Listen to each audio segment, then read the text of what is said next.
Hi guys, welcome to this tutorial of Numb by Linkin Park. I am Dex and I'm a guitar teacher, and if you're looking for Zoom lessons, I would love to help you out. Please get in touch.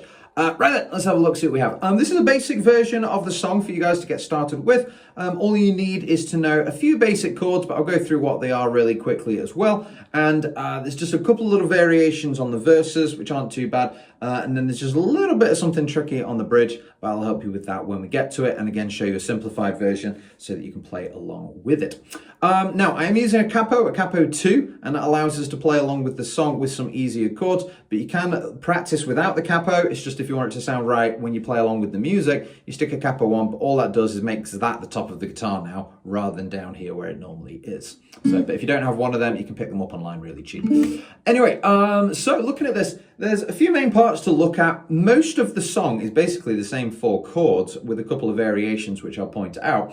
But most of the song is just going to be an E minor, a C, a G, and a D. And that will do you for most of the verses and also all of the choruses. So you've got that. Tired of being what you want me to be, feeling so faithless, lost under the surface. And that also works for the choruses. I've become so numb, I can feel you there. Become so tired, so much more away. And it keeps rolling around that. So essentially most of the song is that E minor, C, G, D. And for anyone that's new to it, an E minor, 0, 2nd fret, 0, 0, 0. All 6 strings. Your C chord, you're not playing your thickest string. And then you've got a 3rd fret, a 2nd fret, another 0, and then the 1st fret on the 2nd string there, and then a 0 at the end. So just 5 strings.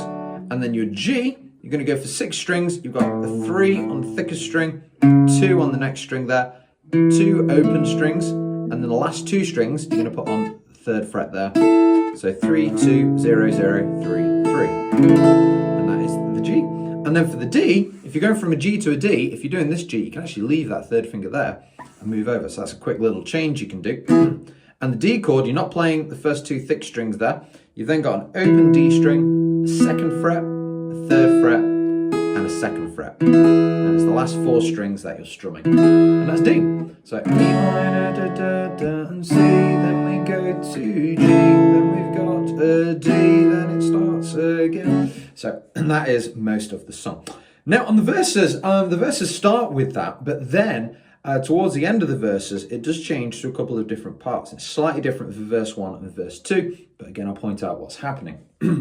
So, the second part of verse 1, as you're going through it, you've got the normal chord, so tired of being what you want me to be, G so faithless, then D to the surface, E minor, don't know what you're seeing with me, then to G and the pressure of D when you're, and then on shoes, it's changing to this new chord progression just here. So you then go to a C, the same 4 chords, just a different order. So from shoes, and then you've got a D, then E minor, every step that I take, then back to G is another mistake, 2, then C, and then D, and then you've got the chorus. So 6 bars there, so 6 chords. So you've got the again, so from walking in your C, then D, every minor I take is a G, mistake to C, and then D.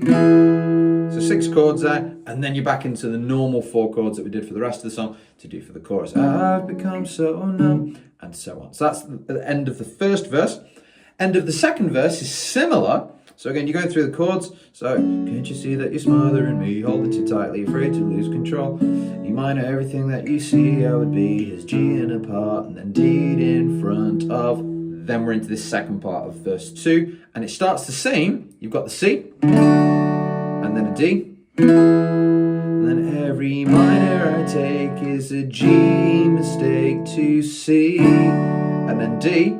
Now on the first verse, we would have gone to the chorus now, but this is a little extra bit. And every minor I waste is more than G and D. So you've got an E minor added on, and then a quick G, D, half a bar each at the end. So it's the same as the second part of verse 1, but just with the addition of an E minor and then a quick G, D. So that again. So right in front of C, then D.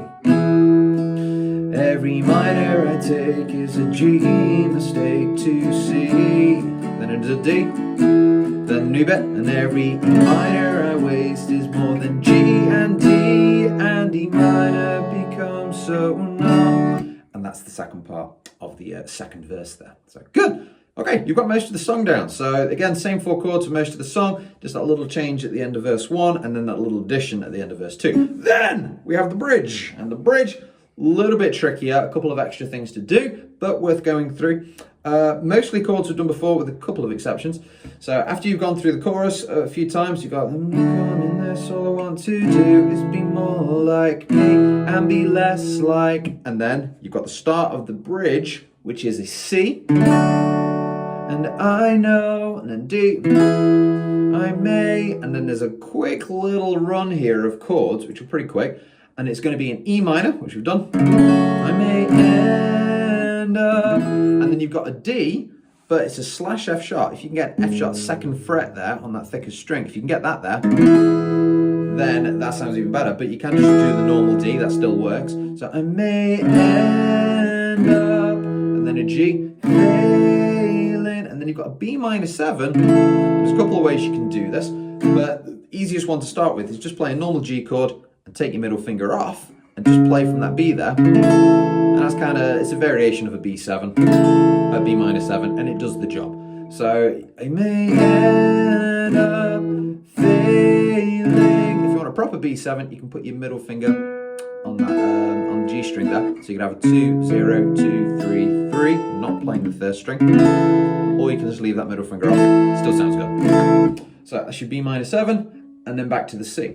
So up to there, so it was more like me and be less like you. And I D, I may minor, D slash F sharp, G, B minor 7, and C 2. But I D, that you were, and then we've got a B chord, which is always a little bit gross. And this is a little bar chord version you can do. So you've got 2nd fret on the A string there, and then you've got to play the 4th fret, 4th fret, 4th fret on the next 3 strings. You need to use one finger to do it, or you can try and use all these extra fingers. Either way, it's always a little awkward there, but one thing you can do to make it easier is play a B power chord, which is where you just play the 2nd fret on the A string, and then the 4th fret on the next string, and then the 4th fret on the next string using your pinky, not using the middle finger here. So it's just 2nd fret, 4th fret, 4th fret, those 3 strings. It's not as rich sounding. It's like a full-on kind of B chord, but gets you by, seeing as you only need it for one part of the song. So again, and be less like C, and I D, I may, E minor, D slash F sharp, G, B minor 7, and C. But I D, you were just like me, with some disappointed in your stays on there for a while. And I become so numb, and then it's back into those 4 chords again. And that's your bridge. So 4 main things to look at. You've got the main chords, so the E minor, C, G, D for most of the song, most of the verses, and then the choruses. You've got the end of verse 1, which is the C, D, E minor, G, C, D. Second part of verse 2, which was the C, D, E minor, G, C, D, with the addition of E minor and then the quick G, D. And then the bridge, C, D, the quick run of E minor, D slash F sharp, G, B minor 7. And then you've got the C, D, and you're hanging on the B for about 3 weeks. And then that's essentially the whole song. I hope that's made sense anyway, you guys. Like I say, you can practice it without the capo. Just play it down here, do all of the chords. You can sing along with it, sounds great. But to make it fit with the song, you just need a capo on the 2nd fret, and then pretend this is the top of your guitar now, and you are good to go. In terms of strumming, it's quite electric guitar and distorted, so there's no kind of set strumming pattern you need to go for. So just start with 1 strum of each chord to begin with, but then you can add a little more. I become so numb, I can feel you there, become so tight. So again, no set strumming pattern, but just kind of 1 strum per chord and add a few extra strums if you feel comfortable, and use your ear and try and listen to the changes, and I hope that helps. Again, I do give guitar lessons on Zoom, so please get in touch if you want some help with this or any other songs, and I would love to help you out and get you booked in. So anyway, you guys take care. I'll see you soon.